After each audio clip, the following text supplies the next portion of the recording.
મિત્રો, આજનો આપણો ટોપિક છે ગર્ભધારણ અને ગર્ભી વિકાસ. ગર્ભધારણ એટલે તમે જાણો છો કે એને ગર્ભાવસ્થા કહેવાય. સામાન્ય રીતે મનુષ્યમાં ગર્ભાવસ્થાનો જે ગર્ભાવધિ કાળનો સમયગાળો છે એ 9 મંથ 9 મહિનાનો હોય છે. તો ગર્ભધારણ અને ગર્ભીય વિકાસને સમજતા પહેલા એક આકૃતિ દોરીશું અને આકૃતિના આધારે કેટલાક મુદ્દાઓની સમજ મેળવીશું. અહીં ધ્યાન રાખીશું આકૃતિ કેવી રીતે દોરાય છે. જો મિત્રો, તો સર્વપ્રથમ આ રીતે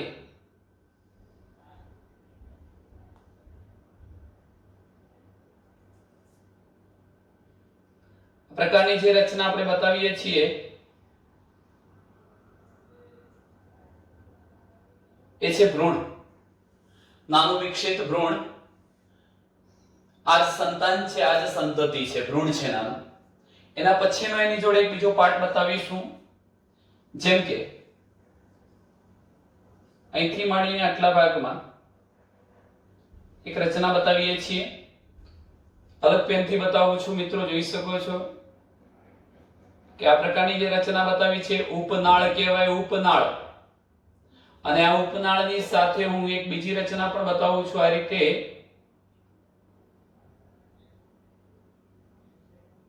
આ રચનાને જરદી કોથળી કહીશું. ઉપનાળ તથા જરદી કોથળી એવી બે રચનાઓ બતાવી છે. ત્યારબાદ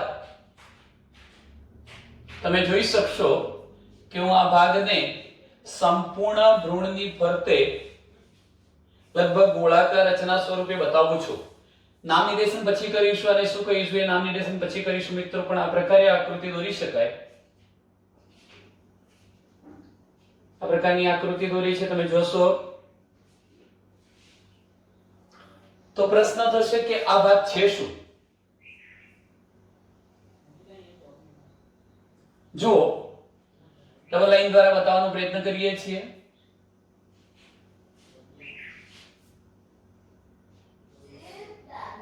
આ પ્રકારની જે રચના બતાવી છે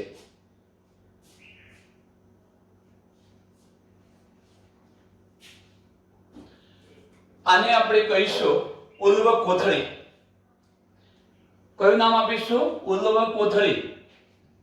ઉલ્વ કોથળી. આ શું છે? તો અહીં એક બાબત યાદ રાખવી છે કે આ વિકસતો જે ભ્રૂણ છે, આ ભ્રૂણની બહારની બાજુએ આવેલી કોઈ પણ કલાને આપણે બાહ્ય ભ્રૂણીય કલા કહીશું. આવી બાહ્ય ભ્રૂણીય કલાઓ 4 હોય છે. એમાંની એક બાહ્ય ભ્રૂણીય કલા મેં બતાવી છે ઉલ્વ કોથળી. અને આ ઉલ્વ કોથળીની અંદર જે પ્રવાહી આવેલું છે એ ઉલ્વ પ્રવાહી છે. જો કે આ ઉલ્વ પ્રવાહી ભ્રૂણને તાપમાનમાં થતા ફેરફારો, માતાની ચયાપચયિક જે પ્રક્રિયાઓ છે એમાં થતા ફેરફારો વગેરેથી રક્ષણ આપવાનું કાર્ય કરશે. આ પ્રવાહી જે બતાવ્યું છે મિત્રો એ ઉલ્વ પ્રવાહી છે. માટે ઉલ્વ પ્રવાહી ધરાવતી આ કોથળી ઉલ્વ કોથળી કહેવાય. આ કયો ભાગ છે? તો આ ભ્રૂણ છે. ભ્રૂણ, આ વિકાસ થવાનો ભ્રૂણ વિકાસ એટલે એમાંથી એક પુખ્ત બાળક બનવાનું છે. તો આ ભ્રૂણ થયો. ત્યાર પછી નામ નિર્દેશન કરીએ તો અહીંયા મેં જે ભાગ બતાવ્યો છે એ ઉપનાળ છે. આગળ જતા આ ઉપનાળ ગર્ભનાળમાં પરિણમવાની છે. ગર્ભનાળ. અને ત્યાર પછી હું આ જે ડોટેડ ભાગ બતાવું છું, આ જે પોર્શન બતાવ્યો છે એ ભાગ છે જરદી કોથળી. જો કે મનુષ્યમાં ગર્ભ વિકાસ દરમિયાન જે જરદી કોથળી જોવા મળે છે એ જરદી કોથળી બહુ વિકસિત હોતી નથી. કારણ શું? પક્ષીઓમાં જરદી કોથળીમાં જરદીનું પ્રમાણ વધુ હોય છે, કારણ કે એને પોષણ ત્યાંથી મેળવવાનું હોય. પરંતુ મનુષ્યના ગર્ભ વિકાસમાં વિકસતા ભ્રૂણને પોષણ માતાના રુધિરમાંથી પ્રાપ્ત થાય છે. માટે અહીંયા જરદી કોથળી નામ પૂરતી હોય છે. તો હવે તમે વિચારી શકો છો કે જો હું આ જે લાઇનેડ ભાગ બતાવું છું એ ઉપનાળ છે, એની સાથે મેં બીજો એક ભાગ બતાવ્યો છે જરદી કોથળી છે. આ જે ભાગ થયો એ ઉલ્વ કોથળી છે. આ ત્રણેય રચનાઓ ભ્રૂણની બહારની બાજુ આવેલી છે. ભ્રૂણને રક્ષણ આપવાની અથવા રક્ષણાત્મક રચનાઓ છે. આ બધી જ કલાઓને બાહ્ય ભ્રૂણીય કલાઓ કહેવાય. આમ 3 બાહ્ય ભ્રૂણીય કલાઓ મેં બતાવી છે. હવે આપણે ચોથી બાહ્ય ભ્રૂણીય કલા દોરીશું, જે મહત્વનો ટોપિક છે મિત્રો. અહીં ધ્યાન રાખજો. જેમ કે અહીંથી એક આકૃતિમાં હું ભાગ બતાવવાનો પ્રયત્ન કરીશ. આ પ્રકારનો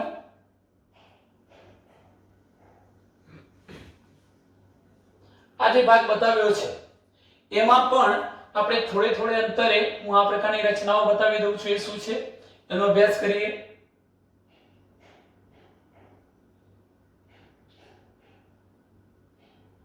ચાલો અહીં જોઈ શકો છો, હું દોરું છું.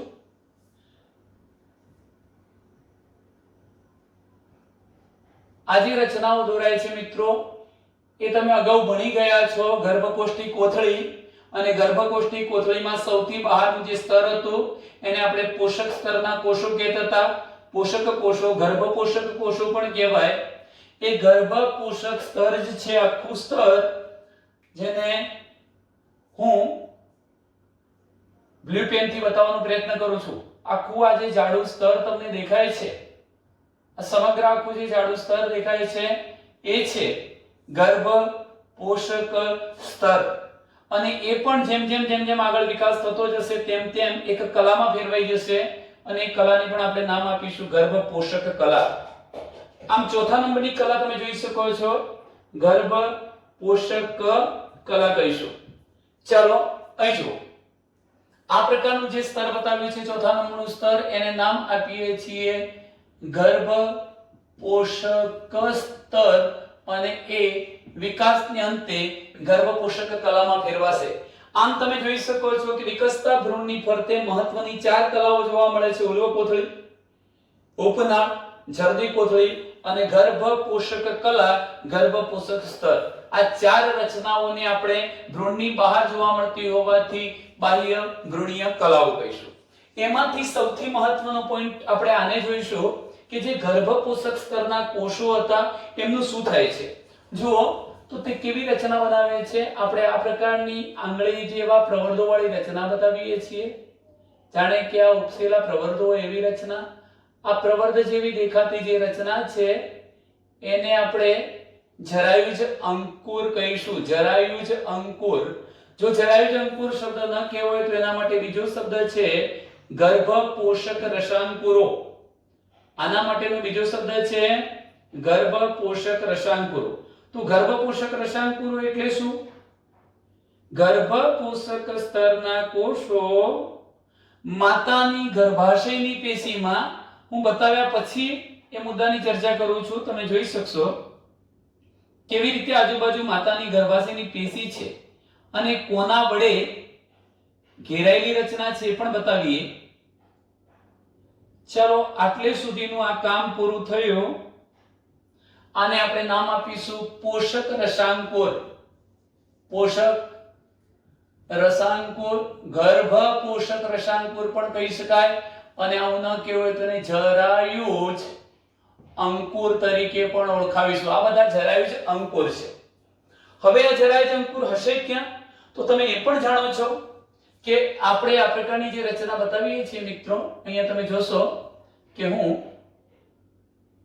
આ પ્રકારની એક રચના બતાવું છું. આ પ્રકારની જે રચના બતાવી છે શું?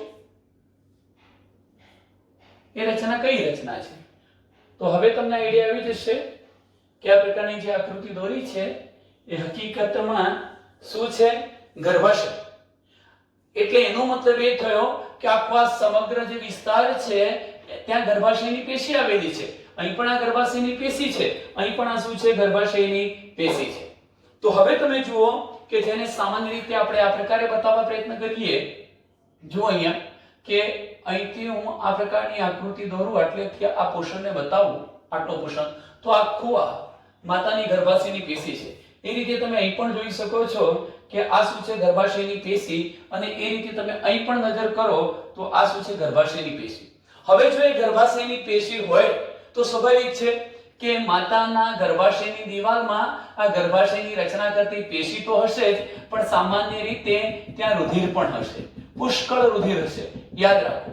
અને તમે એ પણ જોઈ શકો છો કે મેં આ જે ગર્ભ પોષક રસાંકુરો અથવા જરાયુજ અંકુરકો બતાવ્યા હતા એ ક્યાં ખૂંપેલા છે? ગર્ભાશયની પેશીમાં, અને તે કોના વડે ઢંકાયેલા છે? રુધિર વડે. આજુબાજુ કોણ છે? રુધિર. રુધિરની અંદર જ તેઓ ફેલાઈ ગયેલા છે એમ પણ કહી શકાય.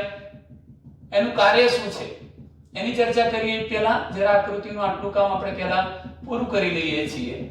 આવી જ રચના મિત્રો અહીં હશે અને આ જ પ્રકારની રચના તમે અહીં પણ બતાવી શકો. હવે જોઈશું આપણે જરાયુ. જરાયુ શું છે, જરાયુ કેવી રીતે બને છે અને જરાયુનું ફંક્શન એટલે કાર્ય શું છે એની પણ ચર્ચા કરવી છે.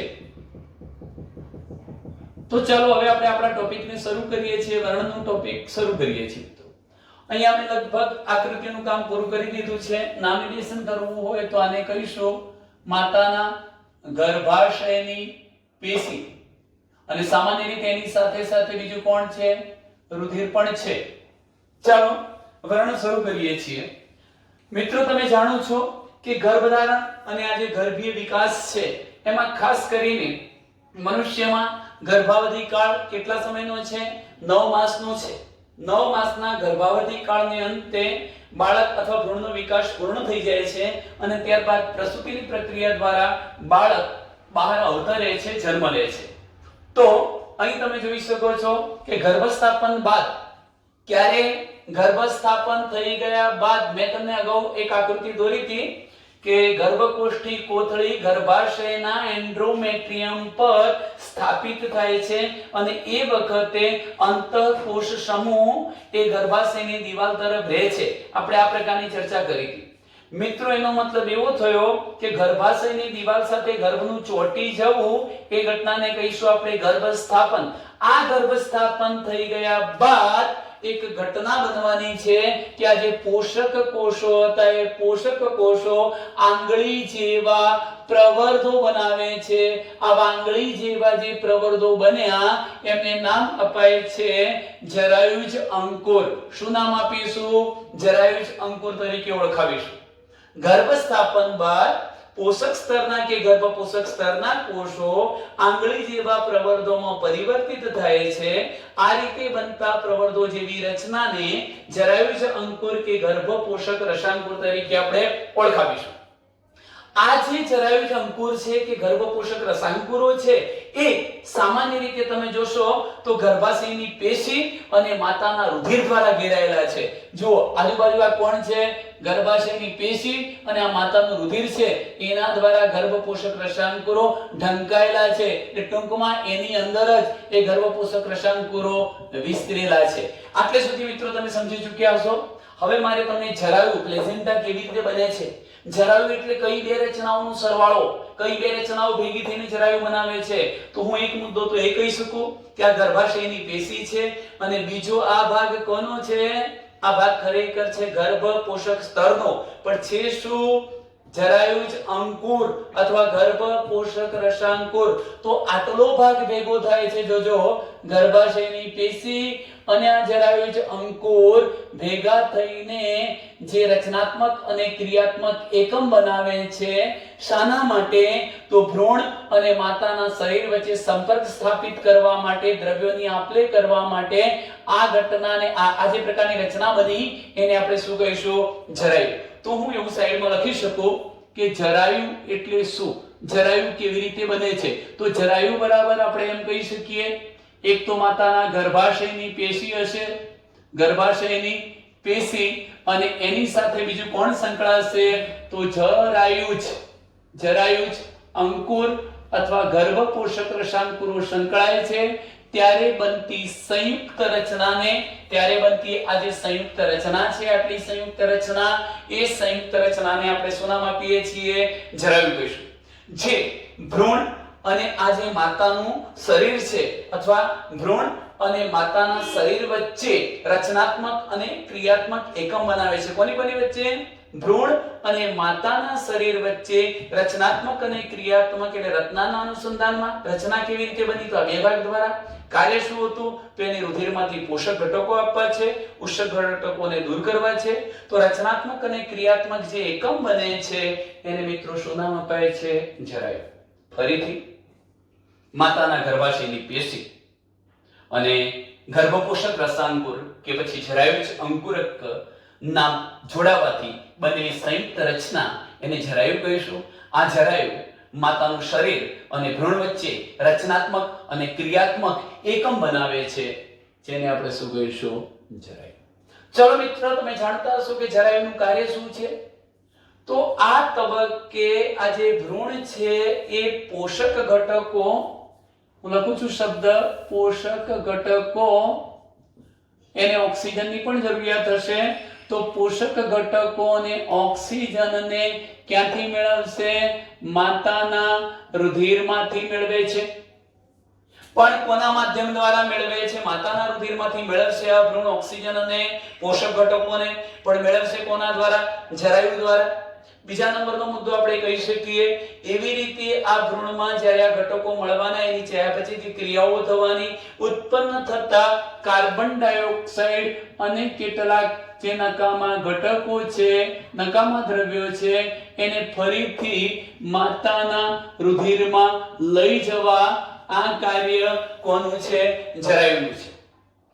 તો તમે જોઈ શકો છો કે જરાયુ મહત્વનું કયું કાર્ય કરે છે કે માતાના રુધિરમાંથી વિકસતા ભ્રૂણને ઓક્સિજન અને પોષક ઘટકોને પૂરા પાડે છે, અને બદલામાં ભ્રૂણ દ્વારા ઉત્પન્ન થયેલા જે ઉત્સર્ગ ઘટકો છે, CO2 જેવા પદાર્થો છે, હાનિકારક પદાર્થો, એનો ફરીથી માતાના રુધિરમાં નિકાલ કરે છે, જેથી કરીને માતા શરીરથી બહાર એને ગુમાવી શકે. એક બીજો મુદ્દો પણ કહી દઉં મિત્રો કે જરાયુ ભ્રૂણ સાથે એક રચના દ્વારા જોડાયેલો છે. આખો આ જે જરાયુ હતો એ આ ભ્રૂણ સાથે કઈ રચના દ્વારા જોડાયેલો છે? તો મેં તમને કહ્યું હતું કે આ ઉપનાળ છે, વિકસતા વિકસતા ઉપનાળ લંબાશે, થોડી જાડી બનવાની, અને ત્યારે આપણે એને શું નામ આપીએ છીએ? ગર્ભનાળ. તો ટૂંકમાં જરાયુ જે છે એ આ ગર્ભનાળ તરીકે ઓળખાતી રચના દ્વારા ભ્રૂણ સાથે સંપર્કમાં રહે છે. આવી ગર્ભનાળને સામાન્ય રીતે આપણે નાડી કહીએ છીએ. બાળક જન્મે છે ત્યારે નાભીના ભાગે લટકતી જે રચના દેખાય છે એને આપણે શું કહીશું? નાડી કહીશું. બરોબર? તો મિત્રો એના દ્વારા આ ઘટકોનો આપલે કે વિનિમય થતો જોવા મળે છે.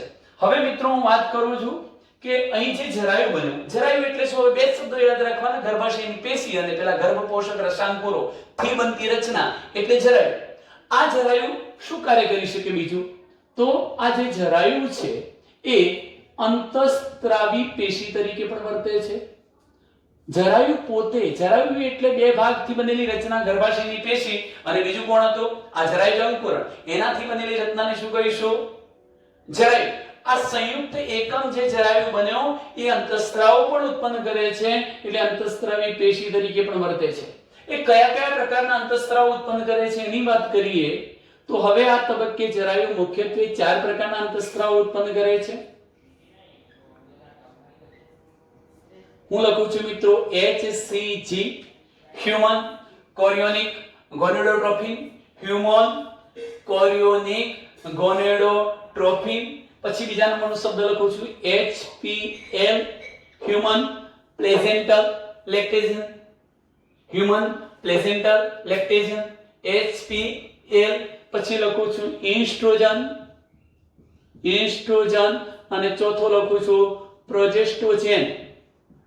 આ 4 પ્રકારના અંતઃસ્ત્રાવો ઉત્પન્ન કરતી હોવાથી જરાયુને અંતઃસ્ત્રાવી પેશી તરીકે પણ આપણે ઓળખાવીશું. તો આ તબક્કે જરાયુ અંતઃસ્ત્રાવો ઉત્પન્ન કરે છે. કયા કયા અંતઃસ્ત્રાવો ઉત્પન્ન કરે છે? ટૂંકા પ્રશ્ન તરીકે પણ યાદ રાખજો. HCG, human chorionic gonadotrophin hormone. પછી અહીં તમે જુઓ છો HPL, હ્યુમન પ્લેસેન્ટલ લેક્ટોજન. પછી ત્રીજા નંબરનો છે એસ્ટ્રોજન અને ચોથા નંબરનો છે પ્રોજેસ્ટ્રોજન. આ 4 પ્રકારના અંતઃસ્ત્રાવ ઉત્પન્ન કરે છે. એક વધારાનું વાક્ય કહું છું મિત્રો કે ગર્ભાવસ્થાના અંતિમ ભાગમાં, લગભગ ગર્ભ વિકાસ પૂરો થવાની તૈયારીમાં એ સમયની અંદર જે અંડપિંડ છે એ અંડપિંડમાંથી એક રિલેક્સિન નામનો અંતઃસ્ત્રાવ પણ ઉત્પન્ન થાય છે. ગર્ભાવસ્થાના અંતિમ ભાગમાં, ગર્ભાવસ્થાના અંત ભાગમાં અંડપિંડમાંથી રિલેક્સિન નામનો અંતઃસ્ત્રાવ પણ ઉત્પન્ન થતો હોય છે. સામાન્ય રીતે એને પ્રસૂતિ સાથે સંબંધ છે. પ્રસૂતિની પ્રક્રિયા પ્રેરવામાં રિલેક્સિન અંતઃસ્ત્રાવનો ખૂબ મોટો ફાળો છે મિત્રો. હવે તમે જોઈ શકો છો કે આ બધા જ અંતઃસ્ત્રાવો પૈકી હું તમને એવું કહી શકું કે આ જે HCG હ્યુમન કોરિયોનિક ગોનાડોટ્રોપિન, HPL આ HPL હ્યુમન પ્લેઝેન્ટલ લેક્ટોજેન અને ત્રીજો લખ્યો આપણે રિલેક્સિન.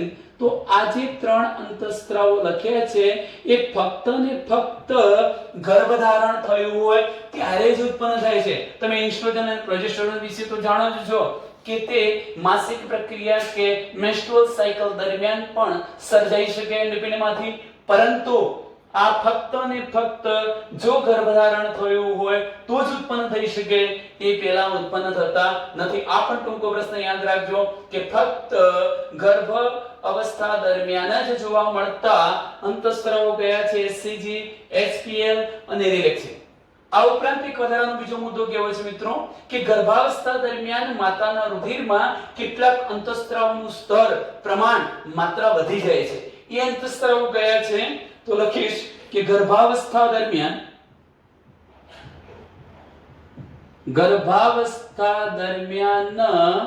માતાના રુધિરમાં કેટલાક અંતઃસ્ત્રાવો એવા છે કે જેનું પ્રમાણ પહેલા કરતા પણ વધી જાય છે, જેમ કે ઇસ્ટ્રોજન છે, પ્રોજેસ્ટ્રોજન છે, કોર્ટિસોલ છે, પ્રોલેક્ટિન છે, થાઇરોક્સિન છે, આવા બધા ઇસ્ટ્રોજન,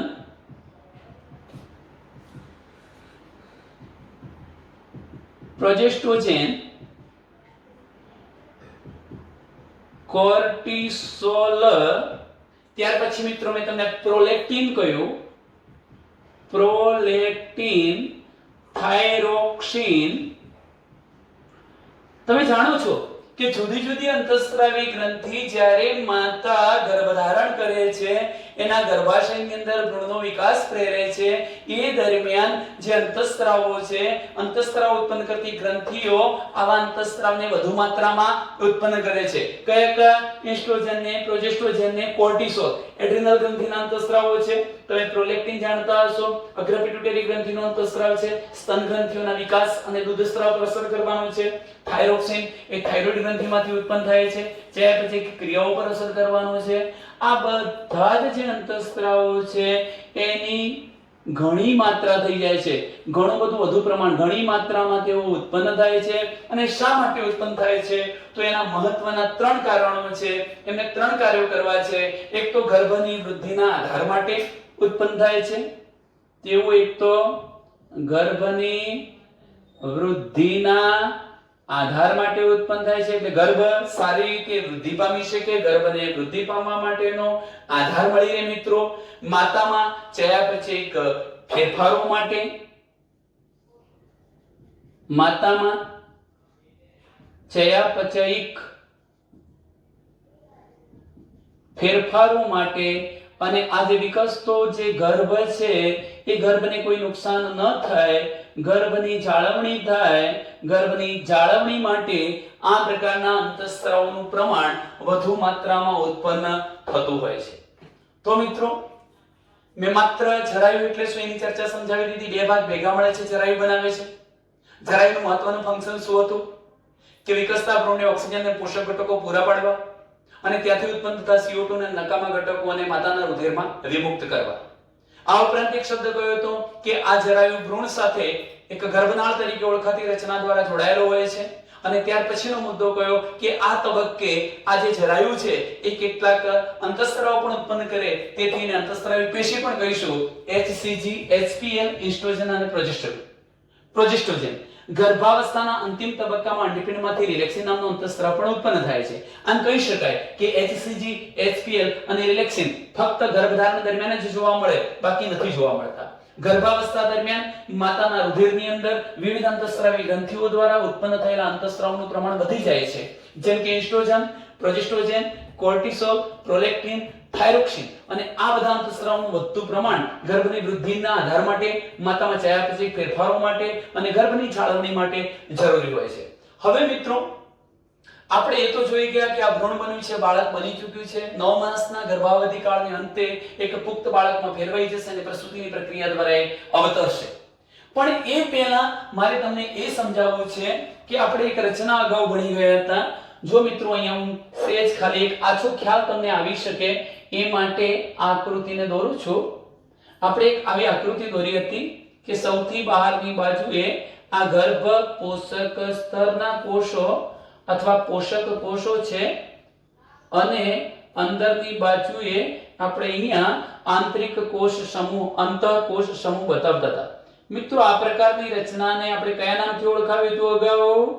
ગર્ભ કોષ્ઠી કોથળી કહેવાય. આને શું કહેવાય? ગર્ભ કોષ્ઠી કોથળી કહીશું. આખી આ જે સમગ્ર રચના બની છે એ રચનાને નામ અપાય છે ગર્ભ કોષ્ઠી કોથળી. અને આ પ્રકારની જે મેં રચના બતાવી એ તો છે ગર્ભ પોષક સ્તરના કોષો છે અને એ જ ગર્ભ પોષક સ્તરના કોષો તમને ખબર છે પેલા જરાયુજ અંકુર પણ બનાવે છે. આજુબાજુ ગર્ભાશયની પેશી છે. એટલે તમે હવે વિચારી શકો છો કે આ માતાની ગર્ભાશયની પેશી છે અને અહીંયા બધા જ ગર્ભ પોષક રસાંકુરો ઉપસી આવ્યા હોય છે અને આ રીતે શું બનાવે છે? જરાયુ બનાવશે. હવે જોજો મહત્વનો પોઈન્ટ કે તમને એમ થશે કે આ ગર્ભકોષ્ઠી કોથળીમાંથી એક પૂર્ણ વિકસિત બાળક કેવી રીતે બની જાય છે? ભ્રૂણ વિકાસ કેવી રીતે થાય છે? તો સર્વપ્રથમ એક મુદ્દો કહેવા માંગુ છું મિત્રો કે ગર્ભ સ્થાપન થયા બાદ એટલે ગર્ભાશયની આ દિવાલ પર ગર્ભકોષ્ઠી કોથળી સ્થાપિત થઈ ગયા બાદ એક અગત્યની ઘટના બનવાની છે આંત્રકોષ્ઠન. શું થાય છે? ગર્ભ સ્થાપન થયા બાદ ગર્ભાશયની દિવાલ પર ગર્ભનું સ્થાપન થાય એટલે ગર્ભ સ્થાપન થયા બાદ એક અગત્યની ઘટના બને છે આંત્રકોષ્ઠનું નિર્માણ થાય છે. મિત્રો તમે જાણતા હશો આંત્રકોષ્ઠ આંતરડાનું પોલાણ, પાચન માર્ગનું પોલાણ બને છે. ફોર એક્ઝામ્પલ હું જો બરોબર આ વચ્ચે પાચન માર્ગનું પોલાણ બતાવી દઉં છું તો એનો મતલબ કે ગર્ભ સ્થાપન થાય ત્યારબાદ આંત્રકોષ્ઠની પ્રક્રિયા થાય છે એટલે આંત્ર માર્ગનું પોલાણ સર્જાય છે. ક્યાં સર્જાય છે? આ ગર્ભકોષ્ઠી કોથળીમાં. હકીકતમાં એ ક્યાંથી સર્જાયું હશે એ પણ હું તમને કહી શકું. આ અંતઃ જે કોષ સમૂહ છે એની વચ્ચે જ પોલાણ સર્જાવાનું છે અને એને આપણે શું કહીશું? આંત્રકોષ્ઠન. પણ ત્યાર પછી શું મિત્રો? તો ત્યાર પછીની ઘટનાને સમજવા જેવી છે કે આ જે અંતઃકોષ સમૂહ હતો આંતરિક કોષ સમૂહ એ ચપટી તકતી જેવી રચનામાં ફેરવાઈ જાય છે. કેવી રીતે? જુઓ આ જે આંતરિક કોષ સમૂહ છે હું એને બતાવવા પ્રયત્ન કરું છું આકૃતિમાં. આ આંતરિક કોષ સમૂહ જે છે આ અંતઃકોષ સમૂહ એક ચપટી તકતી જેવી રચનામાં પ્લેટ જેવી રચનામાં ફેરવાય છે. જેમ કે મેં આ પ્રકારની રચના બતાવી છે. જે કોષો અહીંયા પણ આવા જ હતા પણ જે ઉપસેલા કોષો હતા એ થોડાક સપાટ ચપટા બને છે, દબાયેલા બને છે અને જાણે કે બે લેયરમાં બે સ્તરમાં ગોઠવાઈ જાય છે. તમે જોઈ શકો છો કે આ પ્રકારે નિર્માણ પામેલી જે રચના છે એને આપણે નામ આપીશું ભ્રૂણીય તકતી બને છે. સર્વપ્રથમ શું બને છે? ભ્રૂણીય તકતીનું નિર્માણ થાય છે. તો અંતઃકોષ સમૂહ ચપટી રચનામાં ફેરવાઈ જાય છે, ચપટી તકતી જેવી રચનામાં પ્લેટ જેવી રચનામાં ફેરવાય છે અને ત્યારે આપણે એને ભ્રૂણીય તકતી કહીશું. આ ભ્રૂણીય તકતીમાં કોષોના બે પડ હોય છે. ઉપરનું પડ જે છે એને આપણે બાહ્ય ગર્ભસ્તર તરીકે ઓળખાવીશું.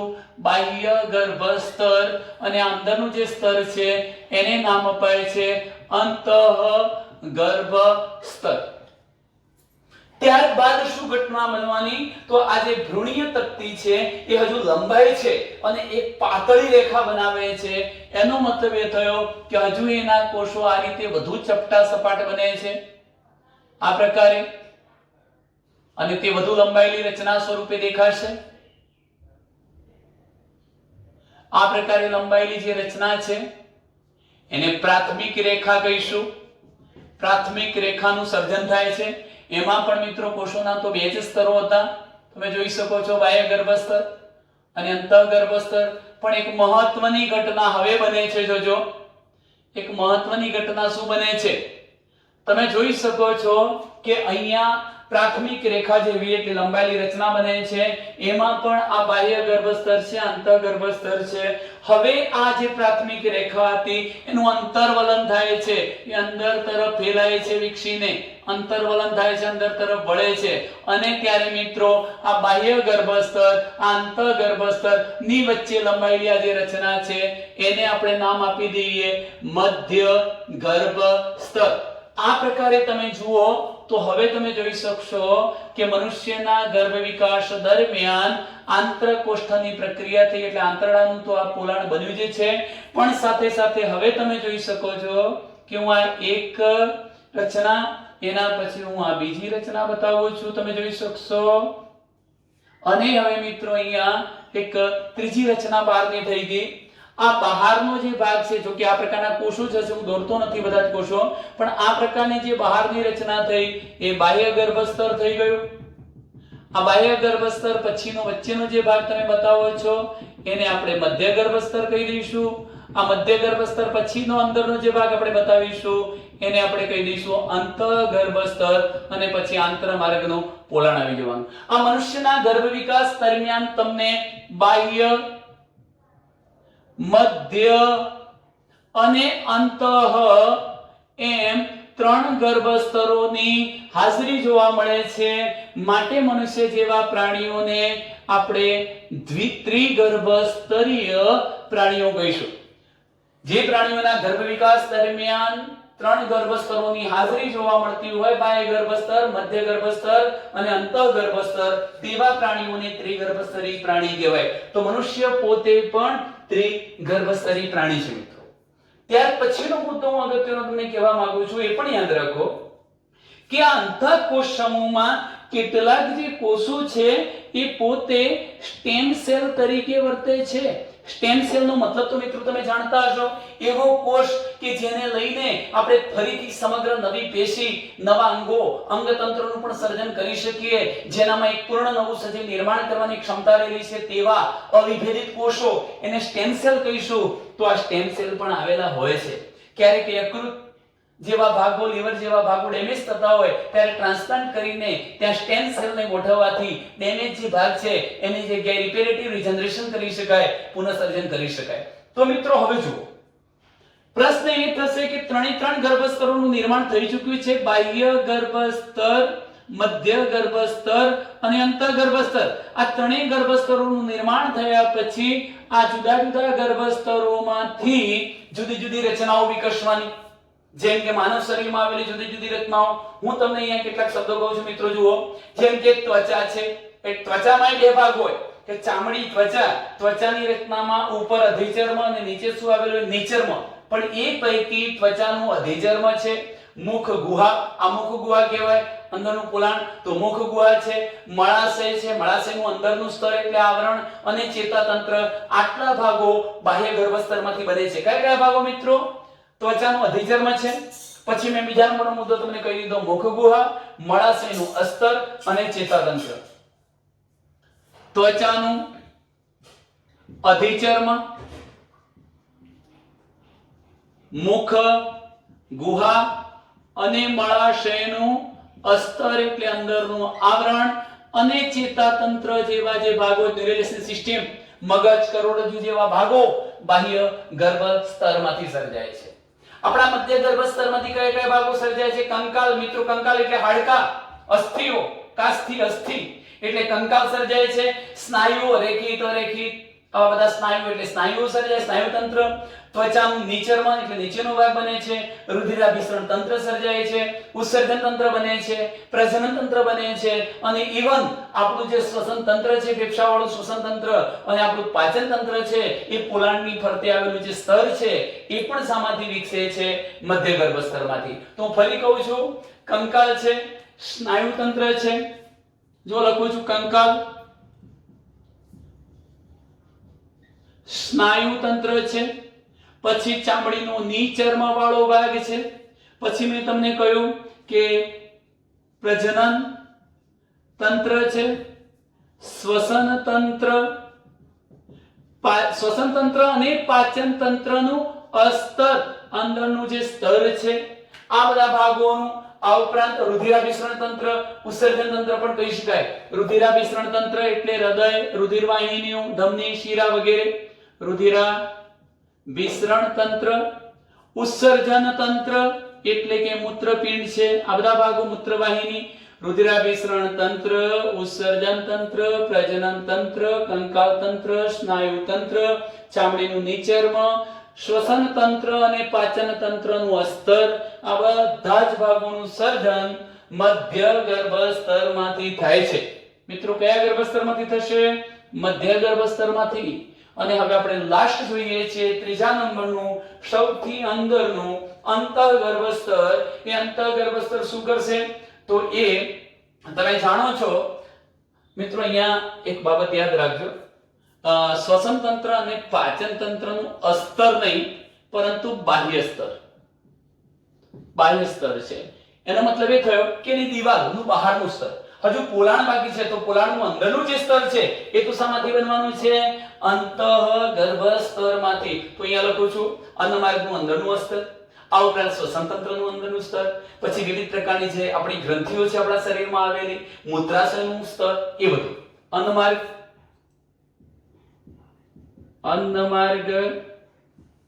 શ્વસન માર્ગ અથવા શ્વસન તંત્ર, જુદા જુદા પ્રકારની ગ્રંથિઓનો વિકાસ થવો, મૂત્રાશયનું અંદરનું સ્તર બનવું. આ મૂત્રાશયનું અસ્તર એટલે અંદર પોલાની ફરતે આવેલું આવરણ, શ્વસન તંત્ર અને અન્નમાર્ગની ફરતે આવેલું આવરણ એટલે કે એનું પણ અસ્તર. આટલા બધા ભાગોનું નિર્માણ શામાંથી થાય છે? અંતઃગર્ભસ્તરમાંથી. એકવાર ફરી બોલી દઉં છું મિત્રો. બાહ્ય ગર્ભસ્તરમાંથી ત્વચાનું અધિચર્મ, મુખ ગુહા મળાશયનું અસ્તર એટલે અંદરનું સ્તર. આ ઉપરાંત તમે જુઓ ચેતાતંત્ર બને. મધ્ય ગર્ભસ્તરમાંથી શું બને છે? કંકાલ તંત્ર, સ્નાયુ તંત્ર, નિચર્મ, પ્રજનન તંત્ર, શ્વસન તંત્ર અને પાચન તંત્રનું બાહ્ય બહારનું સ્તર. આમાં ભૂલ થઈ હતી, અંતઃસ્તરની બાહ્ય સ્તર આવશે. રુદ્રાભિસરણ તંત્ર, ઉત્સર્જન તંત્ર પણ બને છે. અંતઃગર્ભસ્તરમાંથી અન્નમાર્ગ અને શ્વસન તંત્રનું અંદરનું સ્તર, ગ્રંથિઓ બનશે, મૂત્રાશયનું અસ્તર બને છે. આ રીતે મિત્રો સર્વપ્રથમ તો આ ગર્ભકોષ્ઠી કોથળી, ત્યારબાદ ભ્રૂણીય તક્તી, ત્યારબાદ પ્રાથમિક રેખા, ત્યારબાદ ત્રિગર્ભસ્તરીય રચના. ત્રિગર્ભસ્તરીય રચનામાંથી દરેક ગર્ભસ્તર જુદા જુદા ભાગોનું નિર્માણ કરશે અને એ રીતે ભ્રૂણ નિર્માણ કરશે. જુદા જુદા તંત્રો ધરાવતું એક નાનું થોડુંક અવિકસિત ભ્રૂણ, બાળક કહી શકાય, એ ભ્રૂણનું સર્જન કરી દે છે. તો આ રીતે આપણે આટલે સુધીની રચનાઓનો અભ્યાસ કર્યો છે મિત્રો. હવે હું જે ચર્ચા કરું છું કે મનુષ્યનો જે ગર્ભ વિકાસ છે એમાં પ્રથમ મહિના દરમિયાન, બીજા મહિના દરમિયાન શું ફેરફારો થતા હોય છે, થોડીક એની ચર્ચા કરી લઈએ છીએ મિત્રો. ચલો આ બધું ધ્યાન રાખજો. તો સર્વપ્રથમ મેં તમને કહ્યું છે કે મનુષ્યમાં ગર્ભાવધિ કાળ કેટલા મહિનાનો છે? 9 મહિનાનો, લગભગ 270 થી માંડીને 280 દિવસનો. પણ આપણે સામાન્ય રીતે અન્ય પ્રાણીઓનો જોઈએ, જેમ કે મિત્રો બિલાડી છે, કૂતરું છે, હાથી છે. તો બિલાડી, કૂતરું અને હાથી જેવા પ્રાણીઓની અંદર 2 મિનિટ મિત્રો આપણે એટલે અટકીએ છીએ. પહેલા આપણે બોર્ડને સાફ કરી દઈએ અને ત્યાર પછી આગળના ટોપિક તરફ જઈએ છીએ. ચલો અહીં ધ્યાન રાખીશું મિત્રો કે મનુષ્યમાં મેં અગાઉ કહ્યું એમ ગર્ભાવધિ કાળ 9 માસનો છે, લગભગ 270 થી માંડીને 280 દિવસ.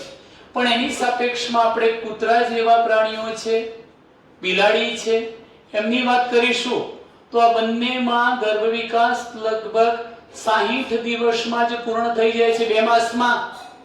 જ્યારે હાથીની વાત કરીએ તો હાથીનો ગર્ભ વિકાસ 640 દિવસ જેટલો, માનવી કરતા બમણાથી પણ વધુ સમયગાળો લે છે.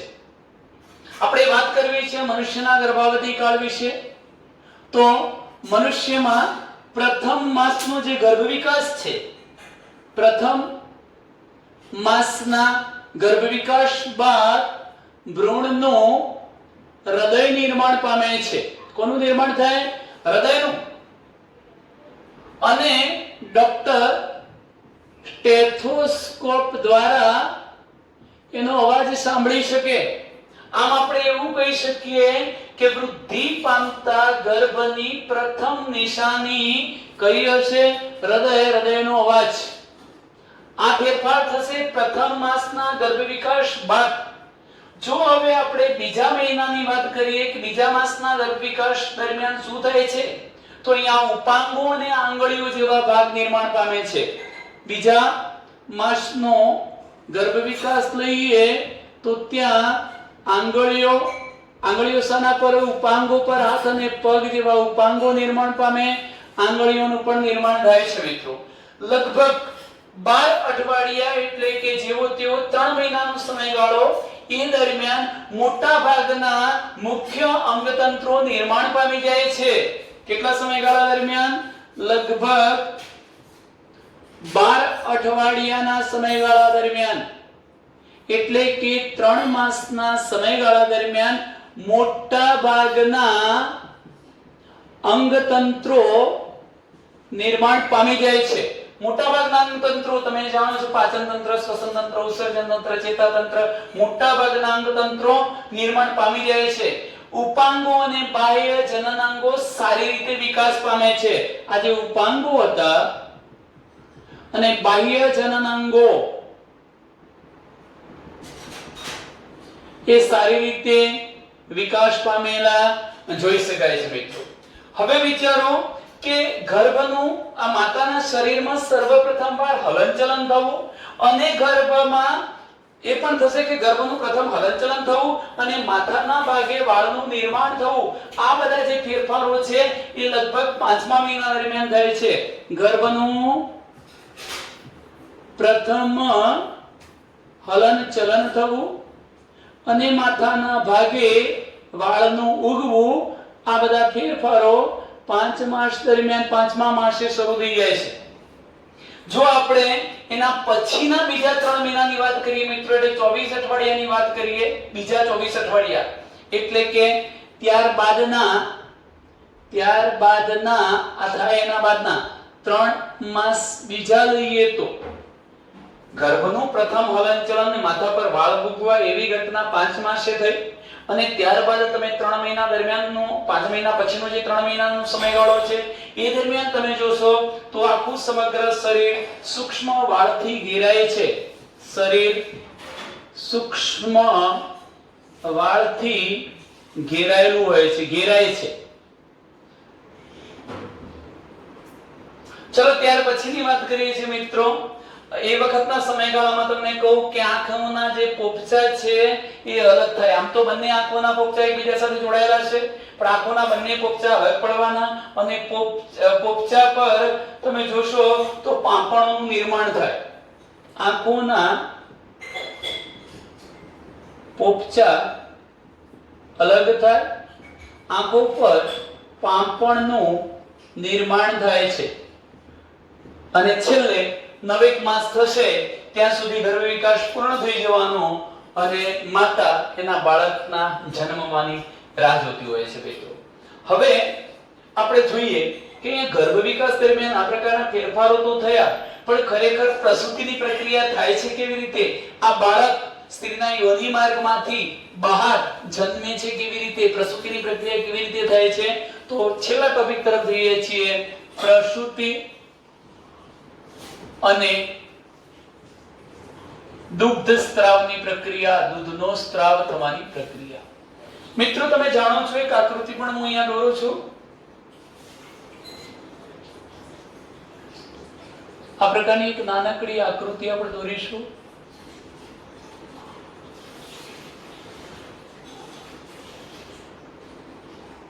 આ સ્ત્રીનો યોનિ માર્ગ છે, આ ગર્ભાશય છે.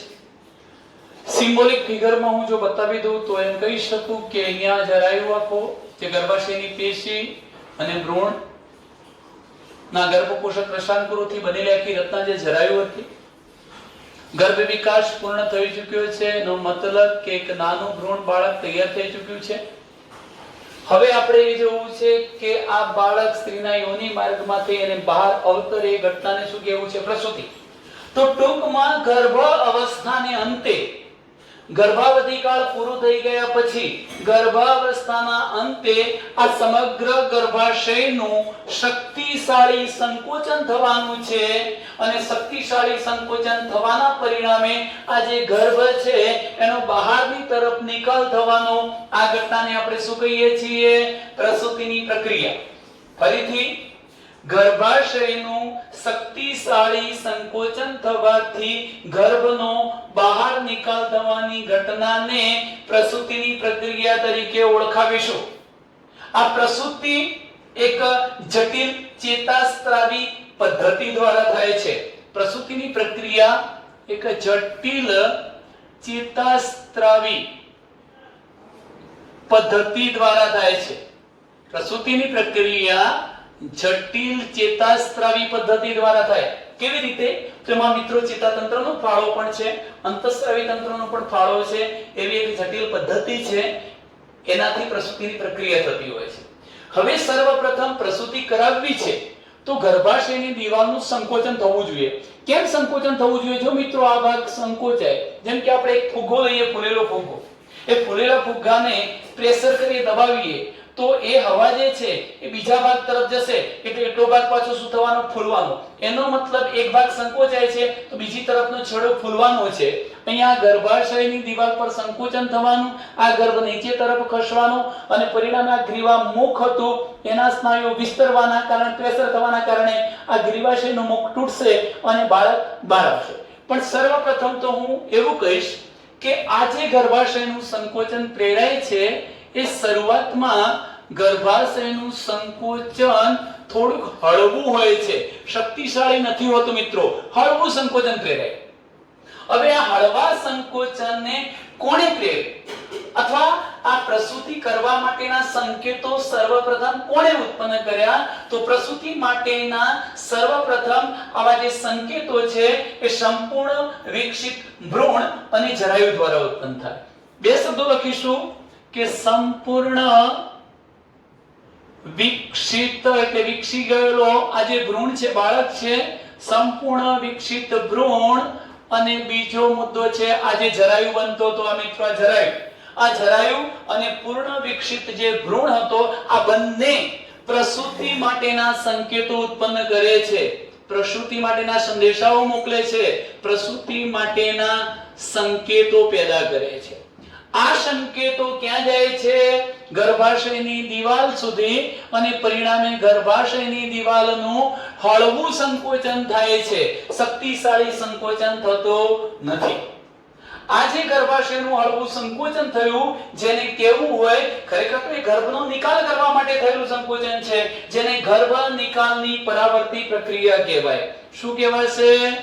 ગર્ભ નિકાલ પરાવર્તી ક્રિયા. ફરીથી કે ગર્ભાશયનું હળવું સંકોચન કરવા માટેના સંકેતો સંપૂર્ણ વિકસિત ભ્રૂણ અને જરાયુ દ્વારા ઉત્પન્ન થાય છે અને પરિણામે ગર્ભાશયનું હળવું સંકોચન થાય છે. આ ઘટનાને ગર્ભ નિકાલ પરાવર્તી ક્રિયા કહે છે.